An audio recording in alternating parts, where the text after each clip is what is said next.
ಎಲ್ರಿಗೂ ನಮಸ್ಕಾರ. ಇವತ್ತು ಕ್ಯಾರೆಟ್ ಹಲ್ವಾ ಮಾಡೋದು ನೋಡೋಣ.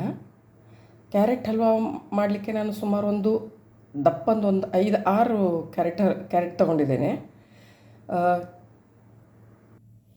ಇವತ್ತು ಕ್ಯಾರೆಟ್ ಹಲ್ವಾನ ಅದರಲ್ಲಿರೋ ಪೌಷ್ಟಿಕಾಂಶತೆಯನ್ನು ರಿಟೈನ್ ಮಾಡಿಕೊಂಡು ಹೇಗೆ ಮಾಡೋದು ನೋಡೋಣ. ಅದರಲ್ಲಿರೋ ನ್ಯೂಟ್ರಿಷಿಯಸ್ ವ್ಯಾಲ್ಯೂ ಏನಿದೆ ಅಲ್ಲ, ಯಾವುದೇ ರೀತಿ ಹಾಳಾಗಬಾರ್ದು. ಅದು ಇದೆ ಅಂತಲ್ಲ, ಯಾವುದೇ ತರಕಾರಿ ನಾವು ತೊಗೊಂಡಾಗಲೂ ಕೂಡ ಅದು ಮಾಡಿದಾಗ ನಾವು ಹುರಿದು ಕರಿಯೋದು ಏನಾದರೂ ಮಾಡಿ, ಬಟ್ ಅದರಲ್ಲಿದ್ದು ನ್ಯೂಟ್ರಿಷಿಯಸ್ ವ್ಯಾಲ್ಯೂ ರಿಟೈನ್ ಆಗಬೇಕು. ಸೊ ಅದು ಹೇಗೆ ಮಾಡೋದು ನೋಡೋಣ ಇವತ್ತು. ಈಗ ನೋಡಿ, ನಾವು ಇದನ್ನು ಬೇಯಿಸೋದು ತುಂಬ ಬೇಯಿಸೋದ್ರಿಂದ ಅದರಲ್ಲಿ ಎಲ್ಲ ಹೋಗ್ತದೆ. ಈ ಒಂದು ಕ್ಯಾರೆಟ್ ತಿಂದೀವಂತ ಮನಸ್ಸಿಗೆ ಸ್ಯಾಟಿಸ್ಫ್ಯಾಕ್ಷನ್ ಇದ್ದರೂ ಕೂಡ ಅದರಲ್ಲಿದ್ದು ಏನು ಪೌಷ್ಟಿಕಾಂಶತೆ ನಮ್ಮ ದೇಹಕ್ಕೆ ಸೇರದೆ ಹೋದರೆ ಏನು ಯೂಸ್ ಇಲ್ಲ. ಸೊ ಈಗ ನಾನು ಇದನ್ನು ತೊಳ್ಕೊಂಡು ಇದರದ್ದು ಮೇಲ್ಗಡೆದು ಸಿಪ್ಪೆ ತೆಗೆದು ಅದನ್ನು ಸಣ್ಣ ಗ್ರೇಟ್ ಮಾಡ್ಕೊಳ್ಳೋದು ಫಸ್ಟಿಗೆ.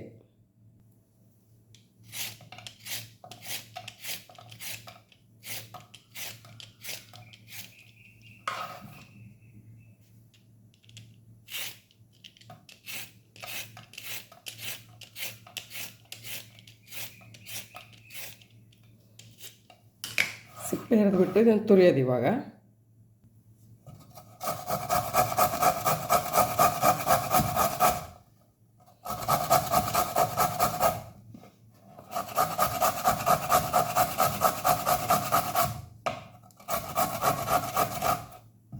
ಈ ಗ್ರೇಟರಲ್ಲಿ 1-2 ಸ್ಲಾಟ್ ಇದೆ ನೋಡಿ. ಇದು ತುಂಬ ತಿನ್ನಿದೆ, ತುಂಬ ತಿನ್ನಬೇಡ, ಇಷ್ಟು ಇದ್ರೆ ಸಾಕು, ಇಷ್ಟು ಬಂದರೆ ಸಾಕು, ಆಯಿತಾ. ಸೊ ಇದೇ ರೀತಿ ನಾನು ಎಲ್ಲ ಕ್ಯಾರೆಟನ್ನು ತುರ್ಕೊಂಡು ಇಟ್ಕೋತೇನೆ ಸಿಪ್ಪೆ ತೆಗೆದು. ಇವಾಗೆಲ್ಲ ಕ್ಯಾರೆಟು ತುರ್ಕೊಂಡಾಗಿದೆ. ಈಗ ನಾನು ಒಂದು ಮೆಜರಿಂಗ್ ಕಪ್ಪಿಗೆ ಹಾಕೋತೇನೆ. ಇದು ಟೋಟಲ್ ಎಷ್ಟು ಆಗ್ತದಲ್ಲ, ಇದರದ್ದು 1/3 ಕಪ್ ನಾನು ಸಕ್ಕರೆ ಯೂಸ್ ಮಾಡೋದು. ಇದು ಎಷ್ಟು ಆಗ್ತದಲ್ಲ ಅಂದರೆ, ಫಾರ್ ಎಕ್ಸಾಂಪಲ್ ನಾನು ನಿಮಗೆ 1/3 ಅಂದರೆ ಸಿಂಪಲಾಗಿ ಹೇಳಬೇಕು ಅಂದರೆ, ಇದು 3 ಕಪ್ ಆದರೆ 1 ಕಪ್ ಸಕ್ಕರೆ ಹಾಕ್ತೇನೆ. ಇದು ನಾನು ಮಾಡೋ ಮೆಥಡು. ನಿಮ್ಮ ಮನೆಯಲ್ಲಿ ನಿಮಗೆ ಏನಾದರೂ ಸ್ವಲ್ಪ ಸಕ್ಕರೆ ಹೆಚ್ಚು ಕಡಿಮೆನೋ ಬೇಕಿದ್ರೆ ನೀವು ವೇರಿ ಮಾಡ್ಕೋಬೋದು, ಏನೂ ಪ್ರಾಬ್ಲಮ್ ಇಲ್ಲ ಇದರಲ್ಲಿ.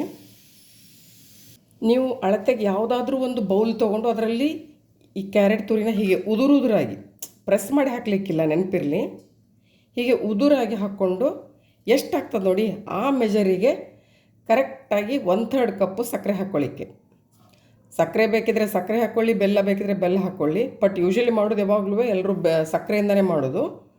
ಟ್ರೈ ಮಾಡ್ಬೋದು, ನಾನು ಟ್ರೈ ಮಾಡಿದ್ದೀನಿ, ಅದು ಕೂಡ ಚೆನ್ನಾಗಿದೆ. ಬಟ್ ಇವಾಗ ಇಲ್ಲಿ ಮಾಡಿ ತೋರಿಸ್ತಿರೋದು ನಾನು ಸಕ್ಕರೆಯಿಂದ. ಸೊ ನೋಡಿ, ಈಗ ಇಷ್ಟು ಮಾಡಿದಾಗ ನಾನೇನು ಪ್ರೆಸ್ ಮಾಡಲಿಲ್ಲ, ಜಸ್ಟ್ ಇದನ್ನು ಸರಿ ಮಾಡ್ತಾಯಿದ್ದೀನಿ.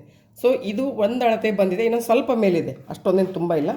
ಸೊ ಇದಕ್ಕೆ ನಾನು 1/3 ಈ ಮೆಜರಿಂದ 1/3 ಕಪ್ ಸಕ್ಕರೆ ತೊಗೋತಾ ಇದ್ದೀನಿ. ನೆನಪಿರಲಿ, ಯಾವುದು ಪ್ರೆಸ್ ಮಾಡಲಿಕ್ಕಿಲ್ಲ.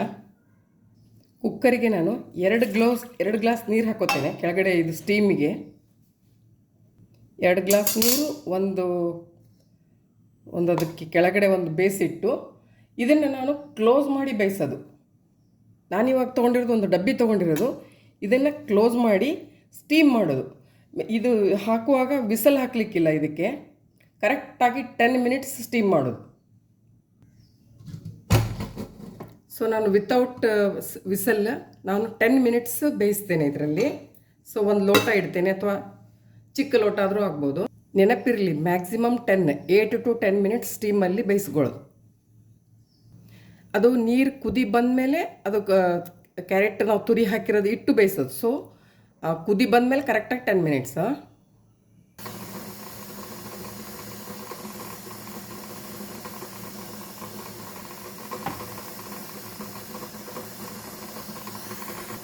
ಇವಾಗ 10 ಮಿನಿಟ್ಸ್ ಆಯಿತು, ನಾನು ಕರೆಕ್ಟಾಗಿ ಟೈಮ್ ನೋಡ್ತಾ ಇದ್ದೆ. ಈಗ ಆಫ್ ಮಾಡ್ತೇನೆ. ಆಫ್ ಮಾಡಿ ಒಂದು 5 ಮಿನಿಟ್ಸ್ ಬಿಟ್ಟು ತೆಗಿತೇನೆ ನಾನು. ಇವಾಗ ನಾವು ತುಪ್ಪ ಹಾಕಿ, ಅದಕ್ಕೆ ತುಪ್ಪದಲ್ಲಿ ಸ್ವಲ್ಪ ಡ್ರೈ ಫ್ರೂಟ್ಸ್ ಹಾಕ್ಕೊಂಡು ಒಂದು 4 ಏಲಕ್ಕಿನ ಬಿಡಿಸಿ ಅದನ್ನು ಕುಟ್ಟಿ ಅದರೊಳಗೆ ಹಾಕ್ಕೊಂಡು ಸಕ್ಕರೆ ಮತ್ತು ಇದು 2 ಒಟ್ಟಿಗೆ ಬಾಡಿಸ್ತಾ ಹೋಗೋದು, ಆಯಿತಾ. ಸಕ್ಕರೆ ನಾನು ಪುಡಿ ಮಾಡೋದಿಲ್ಲ ನಾನು, ಹಾಗೆ ಸಕ್ಕರೆ ಅಡಿ ತೊಗೊಂಡು ಅದು ಮೆಜರ್ಮೆಂಟಲ್ಲಿ ಸೇಮ್ ಅದಕ್ಕೆ ಹಾಕಿ ಇದು ಮಾಡೋದು. ಇವಾಗ ನೋಡಿ, ಇದು ನಾನು ಇಷ್ಟು ತೊಗೊಂಡಿದ್ದೇನೆ, ಗೋಡಂಬಿ, ದ್ರಾಕ್ಷಿ ಮತ್ತು ಒಂದು 4 ಏಲಕ್ಕಿ. ಇದು ಇಲ್ಲದೆ ಹೋದರೂ ಕೂಡ ತೊಂದರೆ ಇಲ್ಲ, ಆರಾಮಾಗಿ ಚೆನ್ನಾಗೇ ಆಗ್ತದೆ. ನೀವು ಮಾಡಿ ನೋಡಿ, ಏನು ಇದೆಲ್ಲ ಬೇಕು ಅಂತ ಏನಿಲ್ಲ, ಇದು ಎಡಿಷ್ನಲ್ ಅಷ್ಟೇ, ಆಪ್ಷನಲ್. ನಮ್ಮೂರಾಚೆ ಒಂದು ನಾಣ್ಣುಡಿ ಇದೆ, ಹೆಚ್ಚಾಯಿದ್ರೆ ಹುಚ್ಚಿನ ಅಡುಗೆ ಮಾಡ್ತದಂತೆ. ಅಂದರೆ ತುಂಬ ನಿಮ್ಮ ಹತ್ರ ತುಂಬ ದಿನಸಿ ಇದ್ದಾಗ ಅಡುಗೆ ಮಾಡೋದು ದೊಡ್ಡ ವಿಷಯ ಅಲ್ಲ, ಮಿನಿಮಮ್ ಇಂಗ್ರೀಡಿಯೆಂಟ್ಸ್ ಹಾಕ್ಕೊಂಡು ಮಾಡೋದು ವೆರಿ ಇಂಪಾರ್ಟೆಂಟ್. ಸೊ ಇದೆಲ್ಲ ಬೇಕು ಅಂತೇನಿಲ್ಲ, ಇದ್ದರೆ ಹಾಕ್ಕೊಳ್ಳಿ, ಇಲ್ಲದೆ ಹೋದರೂ ಕೂಡ ಚೆನ್ನಾಗೇ ಆಗ್ತದೆ, ತೊಂದರೆ ಇಲ್ಲ. ಸೊ ಈಗ ನಾನು ಏಲಕ್ಕಿ ಬಿಡಿಸ್ಕೊಂಡು ಇದನ್ನು ನಾನು ಒಂದು ಕಲ್ಲಿಂದ ಜಜ್ಜಿಕೊಂಡು ಪುಡಿ ಮಾಡ್ಕೊತೇನೆ. ಕಡಿಮೆ ಇರೋದ್ರಿಂದ ಇದು ಮಿಕ್ಸಿಯಲ್ಲಿ ಆಗೋದಿಲ್ಲ. ಮತ್ತು ಈ ಸಿಪ್ಪೆಗಳು ಕೂಡ ನಾನು ಬಿಸಾಡಲ್ಲ, ಇದನ್ನು ನಾನು ಚಾಯ್ ಮಾಡ್ತೀನಲ್ಲ ಬೆಳಗ್ಗೆ, ಅದರೊಟ್ಟಿಗೆ ಹಾಕ್ತೇನೆ. ಚಾಯ್ ಕುದಿಯುವಾಗ ಚಾಯ್ ಪುಡಿ ಒಟ್ಟಿಗೆ ಇದನ್ನು ಕುದಿಸಿದ್ರೆ ಅದು ಚಾಯ್ಗೆ ಏಲಕ್ಕಿ ಫ್ಲೇವರ್ ಬರ್ತದೆ. ಸೊ ನಾವು ಸಿಪ್ಪೆಗಳನ್ನು ಇದ್ರದ್ದು ಬಿಸಾಡಲ್ಲ ಯಾವತ್ತೂ. ಯಾವುದೇ ಅಡುಗೆ ಮಾಡಿ ತುಂಬ ಇಂಗ್ರೀಡಿಯೆಂಟ್ಸ್ ಹಾಕ್ಕೊಂಡು ಅದು ಇದು ಎಲ್ಲ ಹಾಕಿ ಸುರಿದು ಮಾಡೋದಲ್ಲ. ಅದಕ್ಕೆ ಎಷ್ಟು ಬೇಕು, ಯಾವುದು ಬೇಕು ಅಪ್ರೋಪ್ರಿಯೇಟ್ ಇರ್ತದೆ ನೋಡಿ ಮಾಡ್ಕೊಳ್ಳೋದು ಒಳ್ಳೆಯದು ಆ್ಯಕ್ಚುಲಿ. ಓಕೆ, ಸೊ ಇದನ್ನು ನಾನು ಕಲ್ಲಲ್ಲಿ ಸಣ್ಣಗೆ ಅರೆದು ಪುಡಿ ಮಾಡ್ಕೊತೇನೆ. ಇವಾಗ ನಾನು ದಪ್ಪ ತಳದ ಪಾತ್ರೆಗೆ ಒಂದು 3 ಟೇಬಲ್ ಸ್ಪೂನ್ ತುಪ್ಪ ಹಾಕ್ಕೊಂಡಿದ್ದೇನೆ. ಅದಕ್ಕೆ ಡ್ರೈ ಫ್ರೂಟ್ಸ್,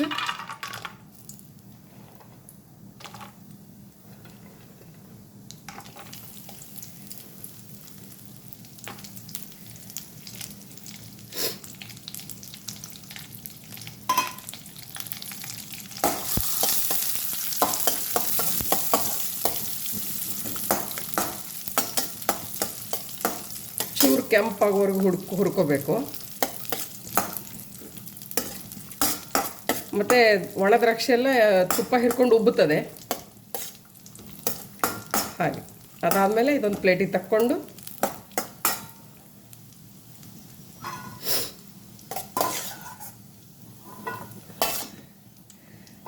ಇದೇ ಬಾಣಲೆಗೆ ನಾನು ಸಕ್ಕರೆ ಮತ್ತು ತುರಿದಿರೋ ಕ್ಯಾರೆಟನ್ನು ಹಾಕ್ಕೊಂಡು ಹುರ್ಕೋತೇನೆ. ಇವಾಗ ನಾನು ಕುಕ್ಕರಲ್ಲಿ ಇದು ಸ್ಟೀಮ್ ಮಾಡ್ಕೊಂಡಿರೋದು ಫುಲ್ ಇತ್ತಿದ್ದು, ಅಂದರೆ ಇನ್ನೂ ಸ್ವಲ್ಪ ತುಂಡು ಹಿಡಿದು ಸ್ವಲ್ಪ ಇಷ್ಟಿತ್ತು, ಇವಾಗ ಇಷ್ಟು ಇಳ್ಕೊಂಡಿದೆ ಆಯಿತಾ, ಇನ್ನೂ ಪ್ರೆಸ್ ಮಾಡದೆ ಹಾಕಿರೋದು. ಸೊ ನಾವು ಇದನ್ನು ಮತ್ತು ಸಕ್ಕರೆನ ಅದಕ್ಕೆ ಹಾಕ್ಕೊಂಡು ಬಾಣಲೆಗೆ ಹಾಕ್ಕೊಂಡು ಬೇಯಿಸ್ಕೊಳ್ಳೋದು. ಇವಾಗ ಸಕ್ಕರೆ ಹಾಕ್ಕೊಂಡಿದ್ದೇನೆ,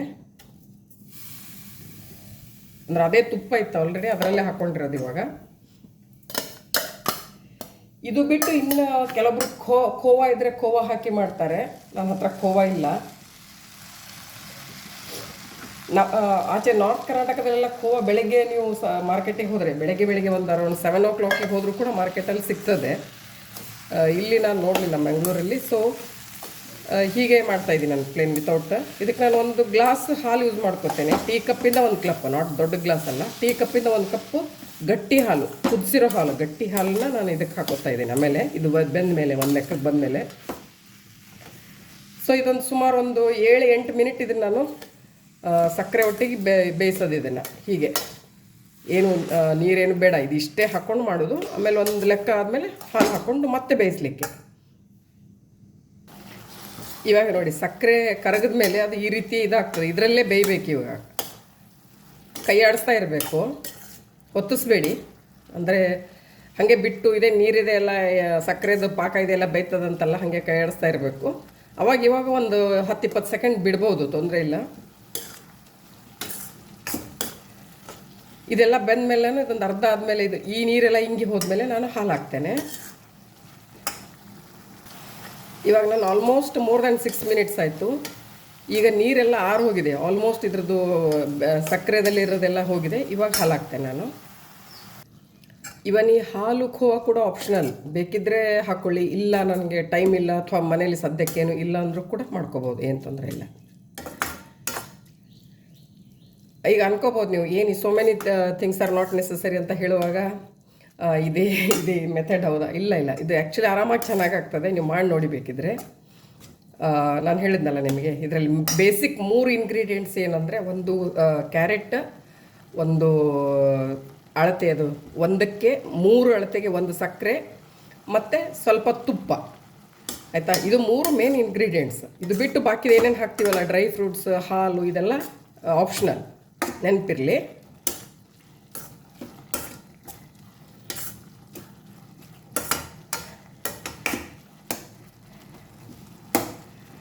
ಇದು ಹೀಗೆ ತಿರುಗ್ತಾ ಇರಬೇಕು. ಇನ್ನೂ ಎನದರ್ 5 ಮಿನಿಟ್ಸ್ ಹೋಗ್ತದೆ, ಯಾಕಂದರೆ ಆ ಹಾಲೆಲ್ಲ ಇದು ಇಂಕ್ ಎಬ್ಸಾರ್ವ್ ಆಗಿ ಇದರಲ್ಲಿ ಬೆಂದ್ಕೊಂಡು ಹೋಗ್ಲಿಕ್ಕೆ ಇನ್ನೂ 5 ಮಿನಿಟ್ಸ್ ಆರಾಮಾಗಿ ತಗೋತದೆ. ಇವಾಗ ನೋಡಿ, ಇಷ್ಟು ಇನ್ನೂ ಸ್ವಲ್ಪ ಹಾಲಿನ ಅಂಶ ಇದೆ ಇದರಲ್ಲಿ, ಸ್ವಲ್ಪ ವೆಟ್ನೆಸ್ ಇದೆ. ಇದು ಇರಲಿ, ಇದು ಬೇಯುವಾಗ ತಾನೇ ಅದು ಆರಿ ಕರೆಕ್ಟ್ ಆಗ್ತದೆ. ಈ ಸ್ಟೇಜಲ್ಲಿ ನಾನು ಡ್ರೈ ಫ್ರೂಟ್ಸು, ಏಲಕ್ಕಿ ಪುಡಿ ಎಲ್ಲ ಹಾಕಿ ಒಂದು ರೌಂಡ್ ಮಿಕ್ಸ್ ಕೊಡ್ತೇನೆ.